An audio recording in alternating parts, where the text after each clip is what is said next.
Finalmente abbiamo anche l'ultima delle 32 squadre che parteciperanno al nuovo Mondiale per Club 2025, in cui sarà protagonista anche la nostra Inter. E giovedì 5 dicembre, attorno alle 19 ora italiana, scopriremo le nostre avversarie durante il sorteggio ufficiale dei gironi. Sorteggio che si svolgerà a Miami, negli Stati Uniti che ospiteranno anche questa competizione. Una competizione che a pochi mesi dal via ha ancora diversi problemi da affrontare, problemi che vi racconto da oltre un anno qui su Passione Inter, lo sapete. C'è una battaglia legale feroce che crea anche diverse preoccupazioni, diversi imbarazzi e delle regole che, devo dire, qualche settimana fa, ne stavamo parlando in diretta su Passione Inter, ci sono delle regole che hanno fatto chiedere a più di un tifoso: ma vale davvero la pena partecipare e andare a giocare a questo mondiale per club?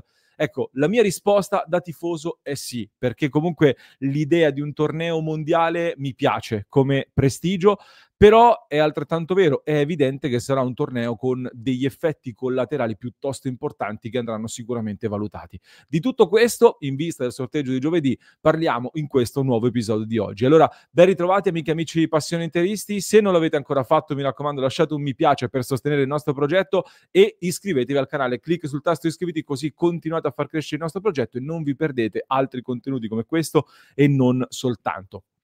Ho avuto, vi dico subito, delle anticipazioni su questo sorteggio che, se non sbaglio, sono andato a vedere, non sono ancora uscite in giro sulla stampa, sui quotidiani, eccetera. Quindi ora vi porterò degli aggiornamenti in vista di questo sorteggio che poi scopriremo mano a mano nelle prossime ore. Però io partirei dalle informazioni di base su questo nuovo torneo che non tutti, secondo me, hanno ancora ben chiaro o magari non hanno seguito gli altri aggiornamenti che abbiamo portato. Un torneo che sostituisce quindi il mondiale per club, quello tradizionale o diciamo la più tradizionale Coppa Intercontinentale, e questo torneo diventa non più annuale, bensì si giocherà ogni 4 anni. Poi tra l'altro vi dirò anche una cosa sul mondiale 2029.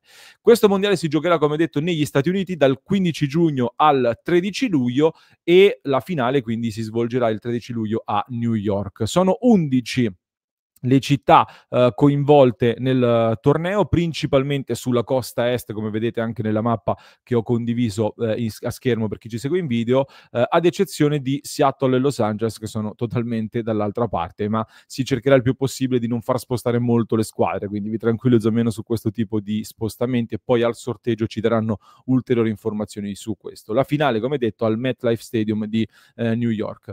Per la prima volta il torneo sarà a 32 squadre, così adesso vi faccio vedere. Questo è il trofeo intanto. Chi vince si aggiudica questo trofeo che ha un significato molto particolare, con il mondo nelle mani, ci sono le confederazioni rappresentate, c'è tutta una spiegazione che trovate sui canali social della FIFA.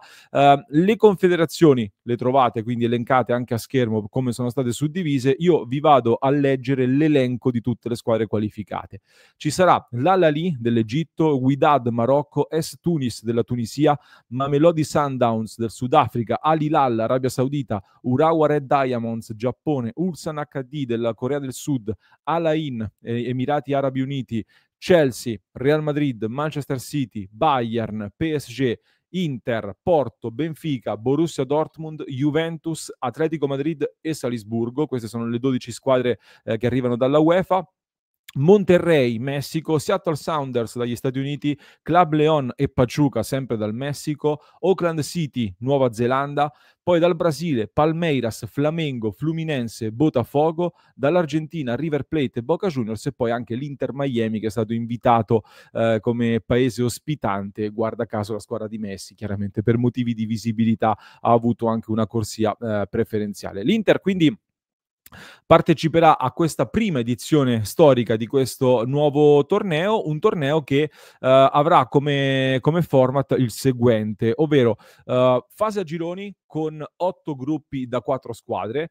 Le prime 2 classificate di ogni gruppo al termine della fase a gironi andranno direttamente agli ottavi di finale, quindi su 4, 2 vanno agli ottavi di finale. Dagli ottavi in poi quindi fase ad eliminazione diretta, per cui ottavi, quarti, semifinale e finalissima, senza la finale per il terzo posto, quindi non ci sarà la finale terzo e quarto posto, ma soltanto la finalissima che assegna il premio.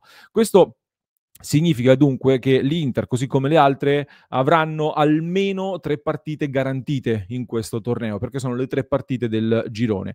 Tendenzialmente però anche delle buone possibilità di andare agli ottavi di finali per l'Inter, perché tra poco lo vedremo. Sappiamo già, tra l'altro, che ci sono gli accoppiamenti del tabellone già stabiliti, quindi sappiamo già che la prima del gruppo A affronterà la seconda del gruppo, non mi ricordo questo adesso, poi lo vedremo al momento del sorteggio, soprattutto lo vedremo alla luce del girone dove capiterà l'Inter, così faremo i calcoli su chi potrebbero essere le nostre prossime avversarie eventualmente dovessimo raggiungere agli ottavi di finale. Quindi al momento dei sorteggi capiremo anche questo. Sappiamo poi da regolamento che ci saranno almeno 3 giorni, 72 ore almeno tra una partita e l'altra, quindi minimo 3 giorni di riposo, e l'ultima giornata della fase a gironi si giocherà con le 2 partite del girone in contemporanea. Questo ricorda molto il tradizionale mondiale per nazionali.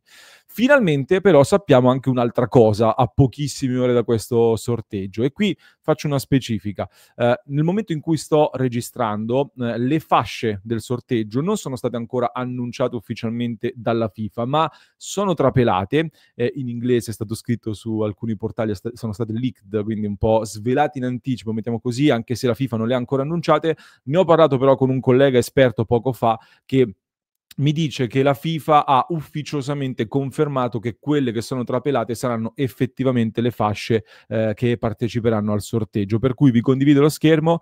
In prima fascia ci saranno Manchester City, Real Madrid, Bayern, PSG, Flamengo, Palmeiras, River Plate e Fluminense. L'Inter va a finire nella seconda fascia insieme alla Juventus sostanzialmente, e vedrete anche le altre squadre che trovate appunto nelle 4 fasce. Quindi non è ancora ufficialmente confermato, ma da quello che mi è stato detto, la FIFA ufficiosamente dietro le quinte ha confermato che le fasce saranno queste. A cosa servono le fasce? Chiaramente a stabilire i gironi, dove ogni girone avrà una squadra per ciascuna fascia, una squadra di prima, una di seconda, una di terza e una di quarta, con dei piccoli criteri da tenere a mente per compilare il tabellone.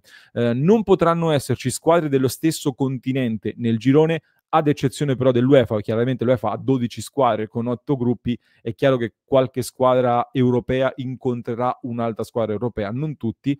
Per il resto sappiamo già che se incontriamo per esempio il Palmeiras in prima fascia non potremo pescare per esempio il Botafogo, visto che partecipano alla stessa confederazione. Questo quindi ci darà qualche ulteriore indicazione dopo la prima fascia.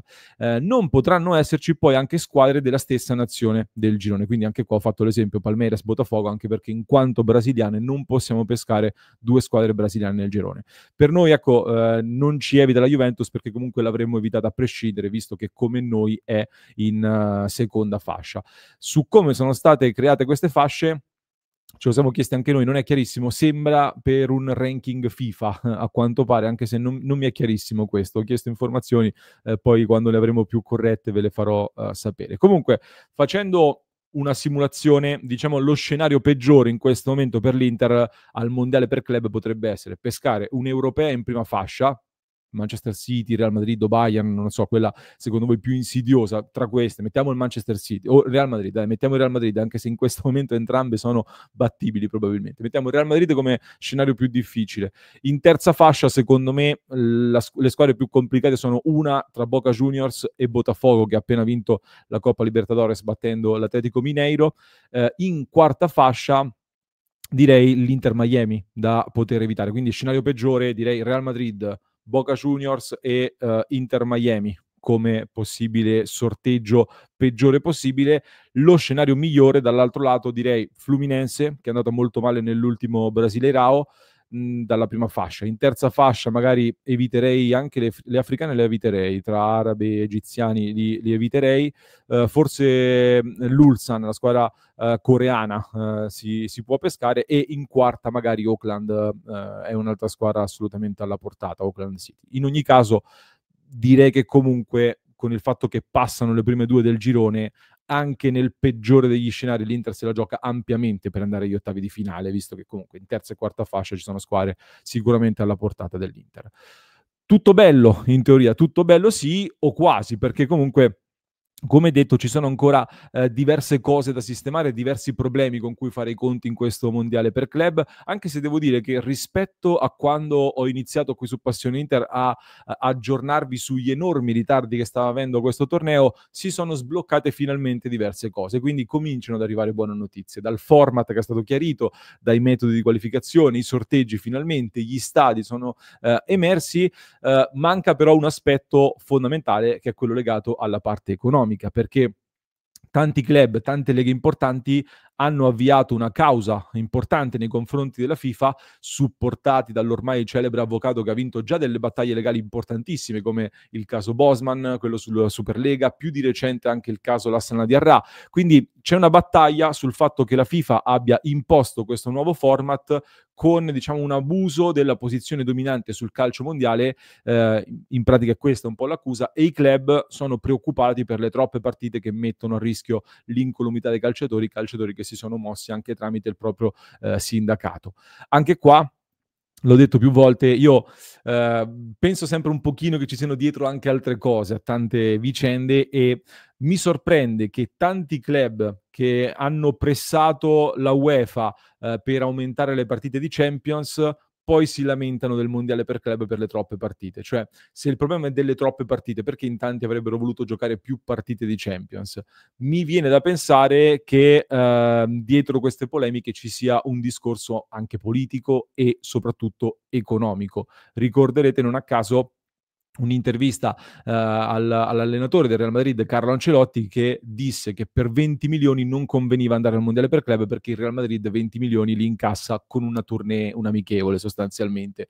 Poi il Real fece un passo indietro, sono arrivate delle smentite un po' così, in realtà però il messaggio era molto chiaro. C'è una preoccupazione su quanto questi club incasseranno da questo mondiale per club, perché inizialmente c'erano grandi proclami, la FIFA aveva preventivato di incassare 4 miliardi di dollari, e i club come l'Inter avrebbero dovuto incassare addirittura 50 milioni dalla sola partecipazione al torneo. Ripeto, dovevano essere 50 milioni solo per la partecipazione.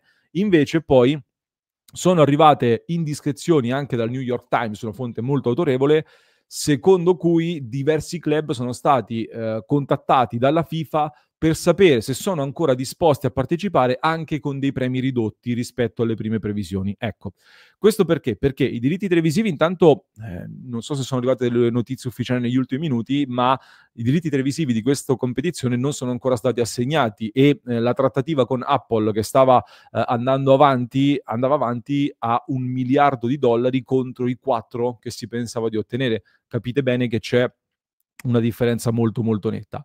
Come sponsor c'è una buona notizia, finalmente è stato annunciato primo grande partner di questo torneo con il colosso Hisense, ma non sappiamo ancora le cifre, e poi anche nei regolamenti, come hanno denunciato vari quotidiani internazionali, non ci sono ancora delle tracce chiare di quelli che saranno i premi in denaro di questi tornei. Sappiamo solo che ci sarà una medaglia per ogni partecipante, non so se basterà questo per calmare e accontentare tutti. Comunque, stando alle indiscrezioni, si vocifera che rispetto ai 50 milioni che erano previsti inizialmente si parla di un 10-15 milioni per la partecipazione. Poi andando avanti si può arrivare a delle cifre un po' più alte, però siamo già in partenza ad una cifra molto molto differente.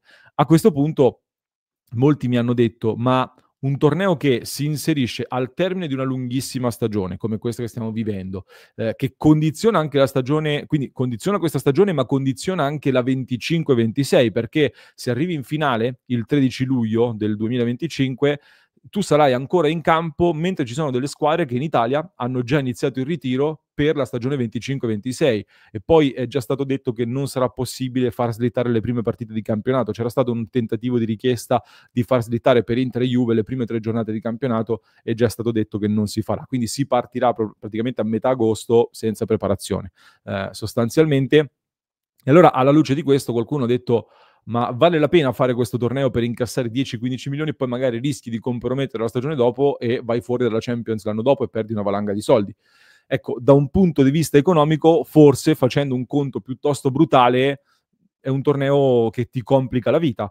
Però torna anche il discorso del prestigio di un torneo così. C'è addirittura chi ha provocato dicendo: allora mandiamo in campo la primavera. In realtà c'è una nuova regola, cioè c'è un punto chiaro nel regolamento che è emerso in queste settimane che obbliga le squadre a dover schierare sempre le migliori formazioni, e poi sarà anche la segreteria generale della FIFA a monitorare, a giudicare che questo che venga seguito questo aspetto del regolamento e che venga tutto rispettato dal punto di vista della rosa. Quindi devi portare i tuoi giocatori migliori e devi farli giocare.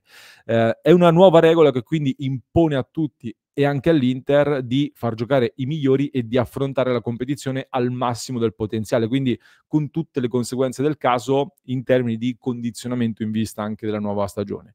Tra le nuove regole poi ce n'è anche un'altra che è stata poi ratificata anche in Italia, è ancora più impattante e riguarda il mercato, perché dal 2025 ci sarà quindi una nuova sessione di mercato che verrà aperta dal 1° al 10 giugno e servirà nelle idee soprattutto per i club che vanno al mondiale per club, per poter mettere sotto contratto nuovi giocatori da portare in questa competizione.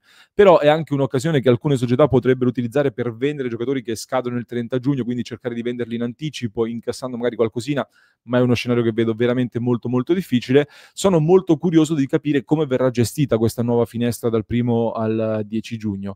Mentre durante il torneo poi sarà possibile assistere anche a delle situazioni piuttosto paradossali, perché un giocatore che magari si è accordato con un nuovo club a partire dal 1° luglio potrebbe iniziare il torneo con una squadra e chiuderlo con un'altra, per esempio, perché le società hanno la possibilità anche di cambiare la lista tra il 27 giugno e il 3 luglio, quindi per chi supera i gironi c'è la possibilità di avere nuovi calciatori per la seconda fase, e questo può capitare, come detto, per quanto riguarda i giocatori in scadenza di contratto. C'è però anche un'altra regola, che questa non mi è stata molto chiara. Comunque le squadre dovranno indicare prima del torneo un elenco di 50 giocatori disponibili per la Coppa, e se un giocatore rientra in 2 liste di 2 squadre differenti, perché magari uno lo testa dal 1° luglio, se non ho capito male le società devono accordarsi tra di loro, ma è uno scenario ancora poco chiaro. Comunque giovedì al sorteggio che seguiremo insieme ne sapremo ancora di più su questo format. Nel frattempo vi dicevo anche del mondiale del 2029, perché è stato già annunciato anche il torneo 2029, ogni 4 anni chiaramente, è già ripartita anche la classifica per qualificarsi anche a quel mondiale 2029.